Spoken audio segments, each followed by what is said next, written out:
여러분 안녕하십니까? 프랭크 남수에서 보내드리고 있는 시사풍자 만평. 오늘은 부정선거 대응 전략 우파 국민의 승리, 문재인은 끝났다, 이러한 제목으로 준비했습니다. 이제 문재인은 끝났습니다. 문재인을 추종하는 친문 좌파들의 시대도 끝났습니다.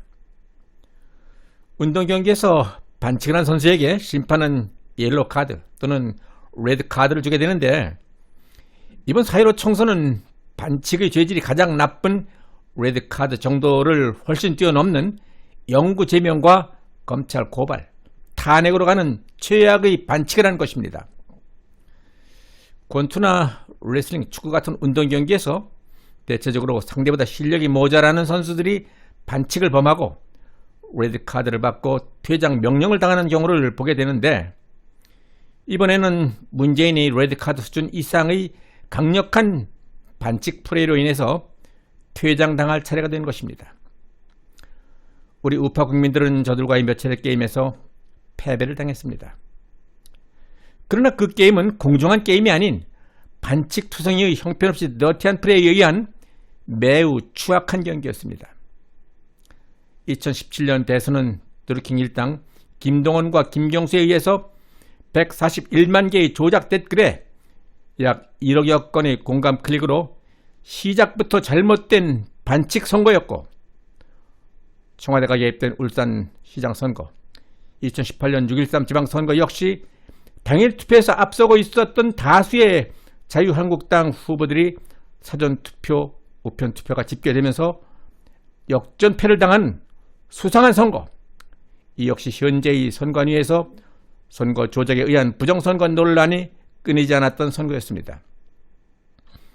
이와 같은 여러 선거의 반칙된 과정을 거치면서 업그레이드된 상태에서 실시된 이번 2020년 4.15 총선이야말로 다양한 종류의 반칙과 부정이 총망라된 반칙 부정선거의 종결편, 부정선거의 끝판왕 선거였던 것입니다. 물론 이번 선거의 총사령탑은 두말할 것도 없이 문재인이었고, 문재인의 작전 명령에 가장 이해를 잘 할 수 있는 감독에는 조혜주 상임위원과 박영수 사무총장, 작전 코치에는 양정철을, 기술 코치에는 이근형을 각각 임명했던 것입니다. 하지만 조혜주, 박영수는 공직선거법 위반과 공무상 비밀 누설 등의 혐의로 대검찰청에 고발당해 있는 처지입니다. 또한 열린민주당의 공동선대위원장이었던 정봉주 전 의원은 민주당의 총선 전략과 기획을 주도한 양정철, 이근영, 윤호중 등을 겨냥해서 내가 아무리 참고 인격을 성숙하려고 해도 당신들이 이번 선거 기간 중 한 것을 보면은 정말 짐승만도 못한 짓을 하더라, 라는 비난을 한 바가 있었습니다. 이러한 내부 정황 등을 비춰봤을 때 이번 4.15 총선이 어떤 선거였는지는, 얼마나 정도를 벗어난 부정선거였는지는 두말할 필요가 없을 것입니다. 지금 문재인이 가장 두려워하고 있는 치명적인 약점은 4.15 부정선거입니다. 권투 경기에서 상대를 공격하는 기술에는 스트레이트, 훅, 어퍼컷 등의 기술들이 있습니다. 그 중에서도 어퍼컷 펀치는 상대 선수의 아래턱을 밑에서 위로 쳐올리는 주먹 동작으로서 파워도 파워지만은 목표 부위가 급소인 턱이기 때문에 한 방만 제대로 맞아도 뇌가 흔들리며 경추와 신경까지 충격이 가해지면서 상대 선수를 KO시킬 수 있는 가장 강력한 펀치 기술입니다. 권투 경기에서 어퍼컷에 의한 KO승이 많이 나오기 때문에 대개 권투 선수들은 어퍼컷을 맞지 않으려고 글러브를 낀 양팔로 턱 부위를 철저히 방어하면서 경기를 진행하는 모습을 많이 볼 수 있습니다. 지금 문재인은 그의 약점인 부정선거 어퍼컷을 방어하기 위해서 코로나 방역을 철저하게 이용하고 있을 뿐더러 시선을 다른 곳으로 유인하려고 추미애 아들 병영 이탈 사건을 확대 재생산해가면서까지 뉴스의 초점을 흔들어 놓고 있습니다. 또한 문재인은 코로나 민생재난지원금 명목으로 13세 이상 모든 국민에게 1인당 2만원씩 통신비를 지원한다라는 사탕 발림뿐만이 아니라 이런저런 구실과 갖가지 명목으로 수십조 원의 나라빚을 내서 선심성 큰 돈잔치를 하고 있습니다.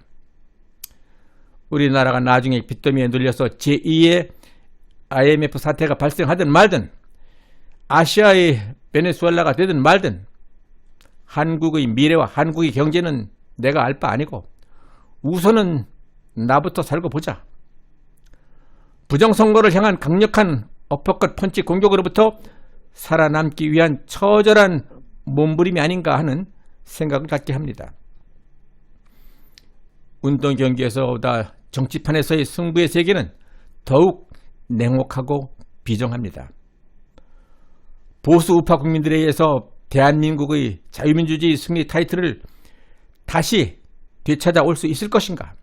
아니면은 좌파 독재 체제에 패배해서 끌려다니게 될 것인가를 판가름하는 타이틀 매치에서 보수 우파는 1차전, 2차전 모두 상대편의 반칙 플레이에 의한 공격과 불공정한 심판의 판정에 의해서 패배한 가운데 이제 3차전을 앞두고 있는 상태입니다.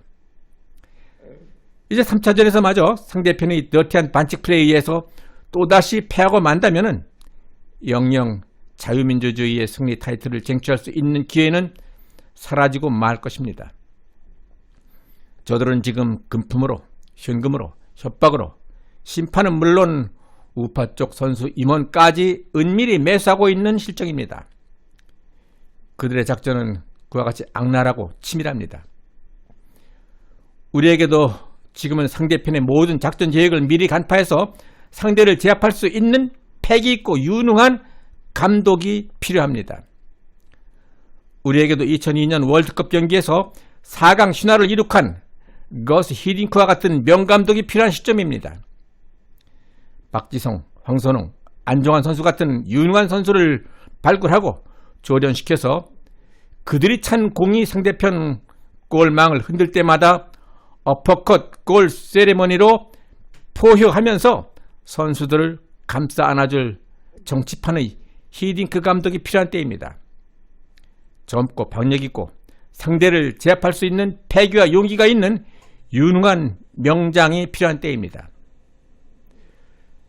두 분들에게는 좀 미안한 말이지만은 황교안과 김종인 같은 상대편 감독 눈치나 보면서 경기를 활력 없이 졸전으로 이끄는 감독으로는 도저히 승리할 수가 없습니다.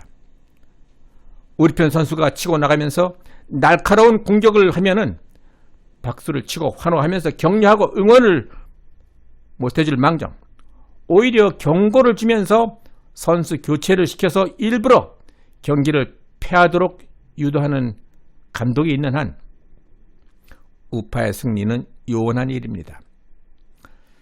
상대가 편법을 썼던, 반칙을 했던, 패배를 당하는 순간부터 비참한 결과가 기다리고 있는 것입니다.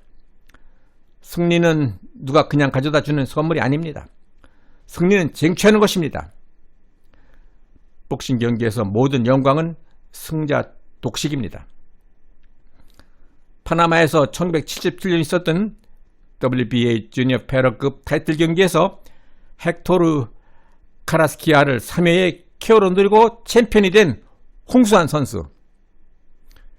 그는 2회에서 카라스키아 선수에게 4번이나 연속적으로 다운을 당해서 완전 그로기 상태였지만 링에서 내가 죽어도 타올을 던지지 말라고 했다는 일화가 있습니다.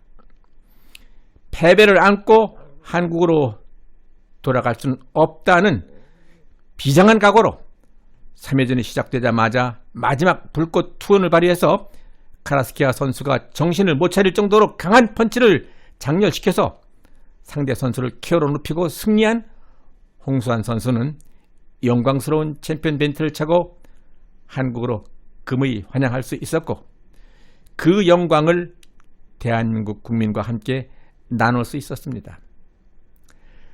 지금 우리 우파 국민에게도 작전이 필요하고 전략이 필요합니다.